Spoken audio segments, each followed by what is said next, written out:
Tout à fait, Vincent. Je suis dans le cœur de l'église abbatiale Saint-Géraud qui trône fièrement dans le centre historique d'Aurillac. Alors c'est une église dont les origines remontent au IXe siècle. Pourquoi? Parce qu'ici il y avait une abbaye autour de laquelle la ville va se développer.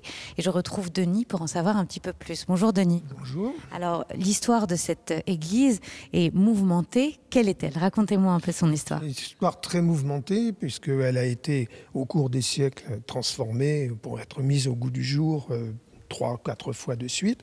Ensuite, elle a été détruite complètement pendant les guerres de religion, rebâtie comme on a pu au XVIIe siècle et ensuite agrandie, doublée pratiquement au XIXe siècle. Ce qui est intéressant justement, c'est que sur les murs, on peut voir les traces de son évolution, de ses destructions, de ses reconstructions. Qu'est-ce qu'on peut voir?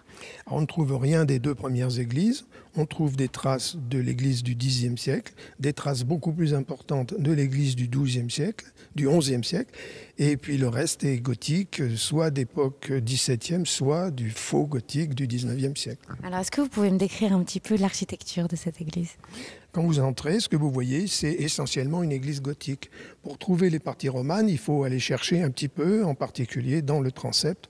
On voit de très belles choses, en particulier le fameux triplet auvergnat formé de 3 arcades, dont l'arcade intérieure est triangulaire, ce qu'on appelle l'arc en mitre. Très bien. Alors cette abbaye a été très importante.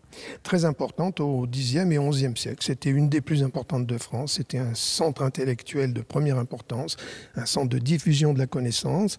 Et d'ailleurs, le moine Gerbert, qui est devenu pape ensuite, était un des plus grands esprits de son temps. Et il était l'un des premiers papes français. Oui. C'est quand même important de le souligner. Oui. Alors vous faites visiter cette église. Sur quoi vous vous attardez quand vous la faites visiter? Je sais qu'à l'extérieur, il y a des lions sublimes, des sculptures magnifiques. Alors, je montre les lions qui étaient... il n'y en a plus qu'un. Hein. Les lions étaient les symboles de puissance de l'abbé. Et l'abbé rendait la justice entre 2 lions qui étaient devant la porte de l'église. Et sinon je montre tous les détails dont je vous ai parlé avant. Et je montre l'orgue également.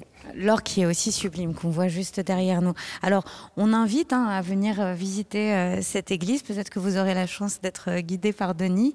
En tout cas, c'est vraiment un livre d'histoire qu'on peut lire sur la pierre. Donc, je vous invite vraiment à venir découvrir cette église. Tout à fait, Vincent, et c'est un lieu assez étonnant que je vous emmène découvrir. Alors tout autour de moi, vous pouvez voir de sublimes danseuses qui sont en train de répéter, parce que nous sommes dans un studio de danse. Mais à l'origine, ce bâtiment a été fondé en 1890 et c'était une fabrique de parapluies qui a joué un rôle déterminant dans le développement économique de la ville d'Aurillac. Abandonnée après la Deuxième Guerre mondiale, une femme venue des Amériques a décidé de le réhabiliter, ce lieu, et de le transformer en studio de danse. Cette femme, c'est elle, Vendetta. Bonjour Vendetta. Bonjour. Vous êtes la directrice artistique de la Manufacture. Racontez-moi un petit peu l'histoire de ce lieu.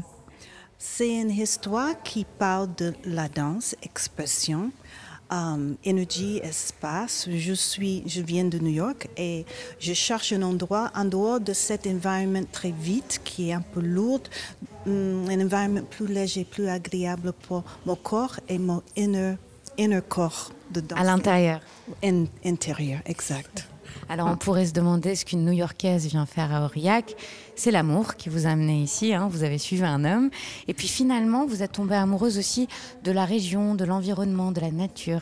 J'étais en tournée avec une compagnie Walter Nix et j'ai trouvé mon mari ici et j'ai choisi de vivre ici et de continuer mon domaine dans la danse, mon aventure dans la danse ici à Aurillac. Alors c'est très intéressant parce que Aurillac est une ville dont l'identité culturelle est très marquée. On a un festival de théâtre depuis 30 ans tous les étés qui est très très connu. Et en l'occurrence, vous, avec ce studio, vous perpétuez cette tradition culturelle dans la ville. J'ai essayé, je travaillais avec des danseuses qui viennent un peu partout dans le monde. Cette année, il y a une danseuse japonaise, une américaine qui travaillait avec nous. C'est formidable parce que vous aussi, vous pouvez venir à ce studio, vous pouvez aussi prendre des cours de danse et vous pouvez aussi assister à des spectacles. Vous avez des spectacles en permanence ici. Jeudi soir, il y a un spectacle de danse professionnelle ou amateur. Ah bah c'est formidable, Moi, je pense qu'il n'y a plus qu'une chose à faire. Venez voir Vendetta. S'il vous plaît.